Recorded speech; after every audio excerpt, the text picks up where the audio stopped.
Hartlike goeiemôre. Ons is nou vanoggend hier aanlyn en vanoggend toe ek lê in die teenwoordigheid van God. Net voor ek begin wil ek net gou vir u iets meedeel. Ek lê in die teenwoordigheid van God. En ek pynsig oor hierdie woord. Here, moet ek hierdie woord bring of moet ek nie hierdie woord bring nie? En soos vir die son sy strale inskyn in my kamer en ek kyk aan die linkerkant van my speeltafel, toe is daar die volmaakte hart, maar 'n helder lig. En ek is so opgewonde, ek sê, Here, ek weet, hierdie woord wat ek moet lewer, is die regte woord. Dis die woord in seisoen, is die woord wat moet uitgaan, dis die woord wat moet gehoor word. Voor ek aangaan, kom ons bid net so. Almagtige God en heilige Vader, Here, hier waar ek vanoggend is, Here, staan ek nederig voor U. Ek sê, Here, bring U vir my die woord, wat ek moet spreek. Here, ek is nie spreekwys, maar Here, dankie dat U vir my elke woord wat ek moet verkondig, dat dit in lyn sal wees, wat U wil hê ek moet doen spreek. Ons bid dit nie om ons te verdien nie, maar enkel uit U heilige naam. Amen en amen. Vanoggend wil ek se preek oor Lukas 16 vers 19. As ek vanoggend kyk na die skrifte, Lukas 16 vers 19, en daar was 'n ryk man, en hy het elke dag het hy weelderig gelewe, fyn linne gedra, fyn kleed gedra, hy was vrolik van hart, hy was bly oor alles wat hy besit en wat hy het in die lewe. Hy die mooi kant van die lewe. En alles gaan so goed en alles gaan so reg. Maar aan die ander kant van die munt is daar Lazarus, wat by die poorte van hierdie arme man sy hek lê, sy poort sit. En hy versmag hom na die krummels van hierdie ryk man se tafel. Maar hy het 'n verhouding met God gehad.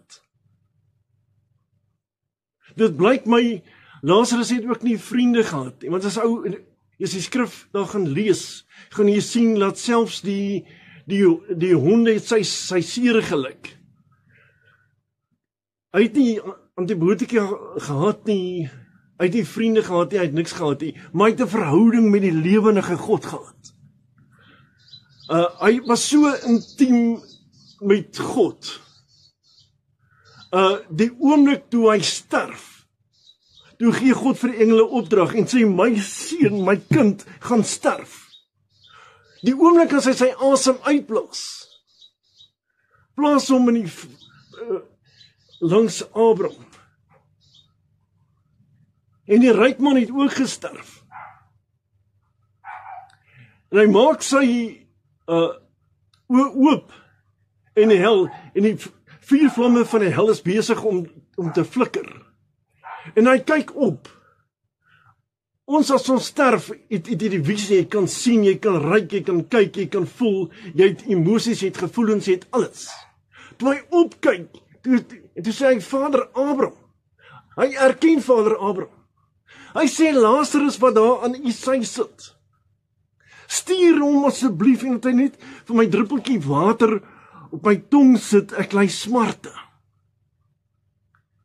Hy sê vir hom, my vriend, onthou, jy het alles in jou lewe gehad. Jy was vrolik, jy het mooi aangetrek, jy was 'n man van aansien. Lazarus het niks gehad nie.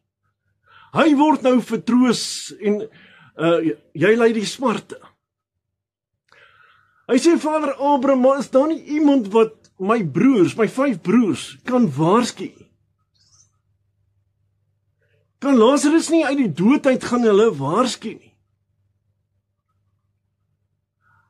Hy sê vir hom, my vriend, onthou, hulle het die Pentateuch, hulle het die 5 boeke van Moses. As hulle na Moses nie luister nie, en hulle luister nie na die woord van God nie, kan hulle nie gered word nie. Hy sê, maar jy verstaan nie, hulle was 'n sondaar net soos ek. Hulle het ook nooit Bybel gelees nie. Hulle het nooit by die Here uitgekom nie. As ek so kyk na hierdie ryk man, hy het nooit God op sy gebod geken nie. Hy is nou die bedelaar, wat smeek vir 'n bietjie water. Hy is die evangelis wat wil preek. Hy wil sy mense tot bekering bring. Hy het alles in sy vermoë gehad om hulle by die Here uit te kry. Maar sy glorie, sy wonderlike lewe was vir hom so goed, so wonderlik. Hy het hom nie gesteer aan God en sy gebod. Hy was 'n groter liefhebber van genot as van God. Aan die ander kant was Lazarus so nou geset en gefokus op God, op die hiernamaals, waar hy sy oë gaan oopmaak, waar hy sy finale tyd gaan spandeer. Kom ek breek vir jou so 'n bietjie verder oop. Die jong ryk man. Hy kom na Jesus toe, hy sê, goeie meester, wat moet ek doen om u te volg? Jesus sê vir hom, ek is nie die goeie meester nie, ons net een meester, dis my Vader in die hemel. Hy sê vir hom, maar ken jy jou 10 gebooie? Hy sê, as jy kyk na my roem en my rykdom en alles wat ek het, kan jy mos sien, dit gaan met my goed. Ek kom al hierdie gebooie nou van kleins af. Jesus het hom in sy hart jammer gekry, lief gekry. Hy sê vir hom, jy kort egter net een ding in jou lewe. Hy sê, gaan verkoop al jou besittings wat jy het. En deel alles aan die armes uit. Hy sê, Here, maar hierdie prys is bietjie baie. God sê vir hom, ek het vir jou kruis, ek het vir jou kroon in die hemel weggebere. Hy het bedroef weggestap, want sy rykdom was hom te veel. Hy kon dit nie weggee nie. Nog 'n hartseer geval as jy sien waar die jong ryk man opgeëindig het. As hy nou kon plekke ruil, het hy alles weggegee.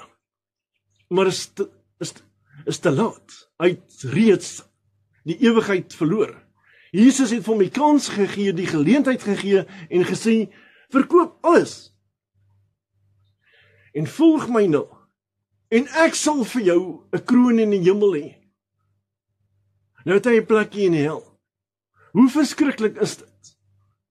Baie van ons is daar iets wat jou terughou, iets wat jou vashou. God sê, ek is 'n jaloerse God. Jy mag geen ander gode voor my aangesig hê nie. Jy mag geen ander afgode dien nie. Maar Mammon het tussen hom en Jesus gestaan. Hoe hartseer is dit?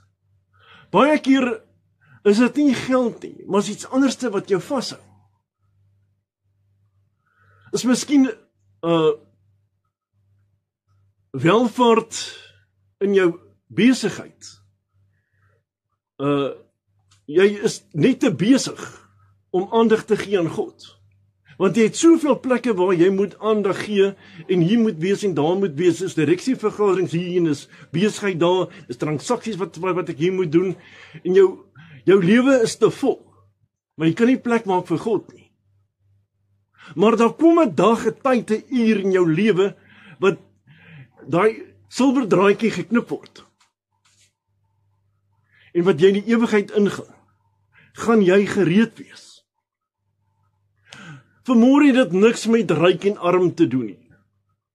Verstaan my mooi. Is nie die arme mense gaan hemel toe en die ryk mense gaan hel toe nie. God kyk vanmôre na jou hart. Hoe is jou hart? Hoe is jou gesindheid teenoor my? Dien jy my? Prys jy my? Loof jy my? Dit is wat God wil weet. As ek vanoggend kyk in perspektief, en ek gaan na Jerusalem toe, en as ek kyk na die Oospoort in daai dae, was die Oospoort 'n besigheidspoort. Die mense het hulle ingegaan met hulle kamele, en hulle kon die kamele laai, hulle kon die kamele pak, en hulle het handel gedryf in daai Oospoort. Dis 'n breë dingse poort. Maar in die aande na 6 kom jy by die Wespoort in. Die Wespoort is 'n nou-hek. Hy's in die vorm van 'n nult. God sê in sy woord, dis moeiliker vir 'n ryk man om deur die oog van 'n nult te gaan, as om in die koninkryk van God in te gaan. Ek wil net gou vir jou ietsie, dit ding se wys. Die Wespoort se hek is in die vorm van 'n nult. Jy moet jou kamele afpak. En dan moet jy die kameel in sy deur forceer om hom in te kry by daai hek. Alle bagasie wat jy het, moet afgepak word, want jy gaan nie kan deurkom nie. En op alles wat jy wil in sy deurvat, betaal jy dan 'n belasting. As ek kyk vanmôre na die kruis van Jesus, die lang gedeelte is die 75%, die kort gedeelte bo is die 25%. God sê breed is die weg na die verderf, en baie sal hom vind. Maar nou is die weg na die saligheid, en bitter min sal dit vind. Ons moet so nougeset handel en wandel om in 'n verhouding met die lewendige God te wees.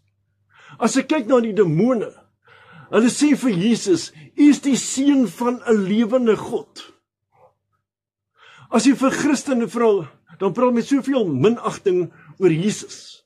As hulle met hom praat, van hom praat, dan sal hulle praat van jy en jou. Hoe hartseer. Dis 'n preek vir 'n ander geleentheid, want ek kan baie daaroor praat. Maar ek wil by die kern van my boodskap bly.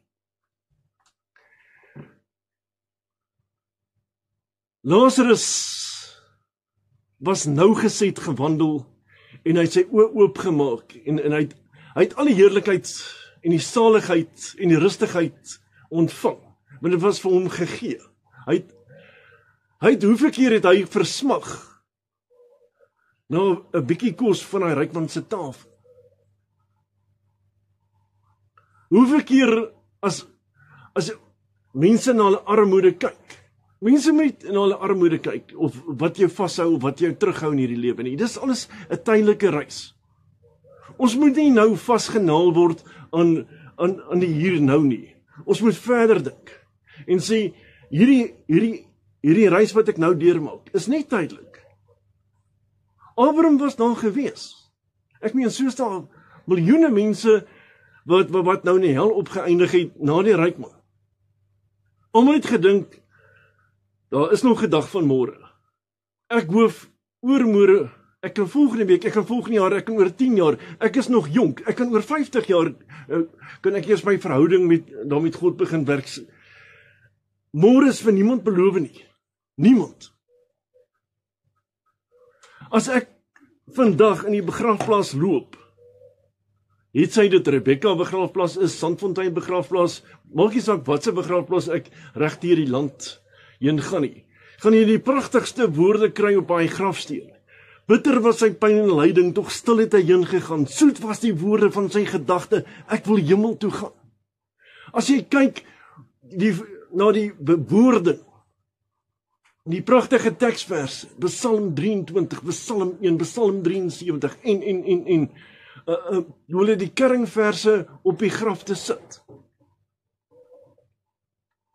Is hartseer om te weet, mense het verspeelde kanse, verspeelde tyd gehad, en hulle het nooit hulle saak met God reggemaak. Dit is 'n verskriklike plek om te wees. Openbaring sê, hulle pyniging sal opgaan tot in alle ewigheid. Dit moet verskriklik wees, om vir die res van jou lewe, daai marteldood te sterf, en jy sterf nie. Die Openbaring sê, jou vlees sal afval. Dan gaan nuwe vlees weer groei, en die wurms gaan dit weer vreet. Wat 'n verskriklike plek moet te wees. Maar aan die ander kant van die munt sê God, ek het vir jou 'n plek voorberei. As ek kyk na die grootte van wat God voorberei het, die nuwe stad Jerusalem, is dit 1200 myl by 1200 myl by 1200 myl hoog. Daar's mansions vir jou weggeberg. Ons het strate van goud, ons het alles wat ons wil hê in die lewe. Maar God sê, volg my na. Neem jou kruis op. Elke dag. Maar doen ons dit? Doen ons werklik wat God vir ons vra? Vanmôre wil ek vir u vra. U wat nou na my kyk hier aanlyn in se kerkie. As u voel daar's iets wat ek moet regmaak, iets wat ek moet neersit. Baie keer kan dit dwelms wees. Dit kan drank wees. God het my vanoggend vroeg wakker gemaak, dat ek 'n paar punte moet uitlig. Dit kan oorspel wees, dit kan buiteegtelike verhoudings wees, dit kan wat ook al wees, wat jou vashou. Die jong ryk man, God het vir hom gesê, daar's een ding wat jy kort, wat jy moet los. Vanmôre weet u wat is die een ding wat u pla. Daar was 'n stadium in my lewe wat ek vasgevang was aan sigarette, drank, selfs pornografie. Daar was baie dinge in my lewe wat my vasgehou het en teruggehou het. Maar dank die Here, en die Here het my vrygemaak. Toe ek deur die doopwaters gaan, toe was ek 'n nat sondaar wat tot heilige bekering gekom het. Maar vir tyd lank in my lewe, ek was nie net oornag nou gered en ek het 'n heilige lewe gelei nie. Dis 'n pad wat 'n ou loop. God maak jou vry van jou sigarette, maar jy's nog verslaaf aan drank. God maak jou los van die drank, hy maak jou los van pornografie, hy maak jou los van alles wat jou bind. Hoe verskriklik is dit om te sterf en jy was nooit reg nie. Ek wil net gou vir u iets uitlig. Hierdie Satanis, wat nooit van God of sy gebod wou enigiets hoor nie. Hierdie Satan-aanbidder het hom gesê, ek is happy met wat ek doen en wat ek deel. Maar het 'n dag aangebreek wat daai ou gesterf het. Wat sy oë so spierings was, dat die sweet hom afgehardloop het. Nou gaan ek sy woorde aanhaal, ek kan nie vrek nie, hierdie demoon is besig om my in my voete af te trek, hel toe, help my, ek kan nie sterf nie. Wat 'n verskriklike plek om op te eindig. Dan staan Christene wat sterf, wat deur die heilige lewe saam met God gewandel het. As jy instap in die vertrek, dis wonderlik om te sien, hy is gered, sy is gered. Ek het nog nooit in my lewe gehoor van 'n Christen wat op sy sterfbed sê, ek is spyt, ek is 'n Christen nie. Maar ek kan jou verseker, ek ken baie wat nie Christene was nie, wat gesê het, ek is op 'n verkeerde plek, ek is op 'n verkeerde weg. Maar die oomblik as jy deur die doodswater gaan, deur die Jordaan gaan, na die ander kant toe, is dit altyd finaal verby. Jy kan nooit weer, dis onherroepelik verby. Jy kan nie sê, maar Here, ek wil net sê, ek is jammer, ek het daai persoon te nagekom, ek het dit nie gedoen nie. Here, ek wil.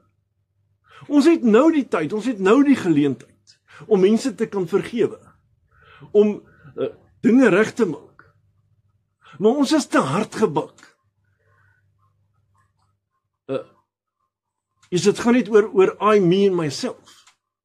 Is tyd dat ons aan God vashou en sê dit gaan nie meer oor ek en my en myself nie. Maar dit gaan oor 'n lewendige God. Dit gaan oor 'n lewendige verhouding wat ek met God het.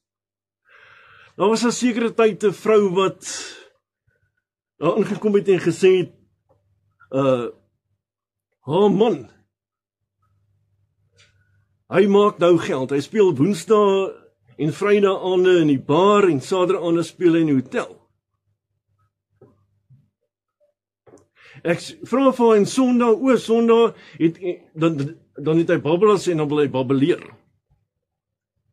Hoe hartseer Die oggend toe hy sterf. 1:50 die oggend. En hy maak sy oë oop aan die ander kant. En hy was in die hotel. Nooit by God uitgekom nie. Nooit kerk toe gekom nie. Nooit sy hart vir die Here gegee nie. Vanoggend kan ek jou een ding verseker, die woordjie baar staan vir bankrotskap, armoede en risiko's. Die woordjie hotel staan vir hoere, oorspel, trane, egskeidings en leuns. Dit is so verskriklik om te sien hoe mense dobbel met hulle lewens. Hoeveel plesierplekke hulle gaan opsoek in die casinos. Ek meen die casinos is vol, die bar is vol, die hotel is vol, maar die kerke is leeg. Daarom sê God, breed is die weg na die ewige verderf. Maar nou is die weg, en bitter min mense sal die saligheid beerwe. Ek wil jou vanmôre uitnooi, my vriend, om jou hart en jou lewe om te keer, en te sê, Here, ek wil vir U werk, ek wil vir U lewe. Ek wil my hart oorgee aan U. Here, ek lê op 'n siek bed. Ek weet nie wanneer die einde van my lewe gaan aanbreek nie. My uurglas is besig om leeg te loop. Ek wil met U 'n lewendige verhouding hê. U het nou vanmôre die kans, die tyd en die geleentheid om stil te raak, nie dan waar jy sit, en te sê, Here, ek wil my hart en ek wil my lewe oorgee aan U. Ek weet nie wat jou vashou nie, ek weet nie wat jou terughou nie. Maar God maak alles in jou lewe los. God maak die storms in jou lewe stil. Ons moet hom net vanmôre sê, Here, red my, help my. Ek is verlore. En God wil jou uit jou omstandighede uittrek. Hy wil jou help, hy wil jou verander. Ons moet net die eerste tree gee. En God sê, gee jy die eerste tree en ek gee 5 aan jou.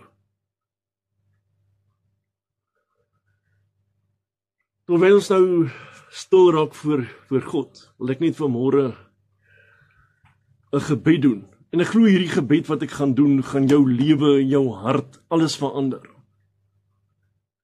Here, kom met alle nederigheid na U toe, Here my God.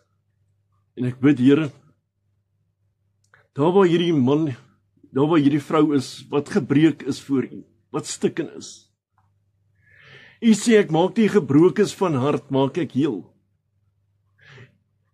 Here, U sê vir ons in die skrif, as jou hart soos my hart is, kan ek met jou pad loop. U sê in die skrif, waarvan die hart van vol is, loop die mond van oor. Here, as daai mense vanmôre 'n behoefte het om by God uit te kom. Here, U ken hulle harte. U weet wat in hulle hart ingaan. Here, ek bid vanmôre, o God, om daai mense wat nou uitreik na U, wat nou kniel voor U, om hulle aan te raak, Here, en hulle te salf met 'n dubbele salwing van die Heilige Gees. Here, ek bid vanmôre, Here, vir hierdie mense wat in nood verkeer. Ek bid vanmôre vir hierdie mense, Here, wat nie weet waar hulle volgende snytjie brood vandaan gaan kom nie. Here, laat U vir hulle gaan voorsien. Die mense wat vanmôre vasgekluister is voor 'n siek bed. Dankie, Here, dat U daar gaan wees.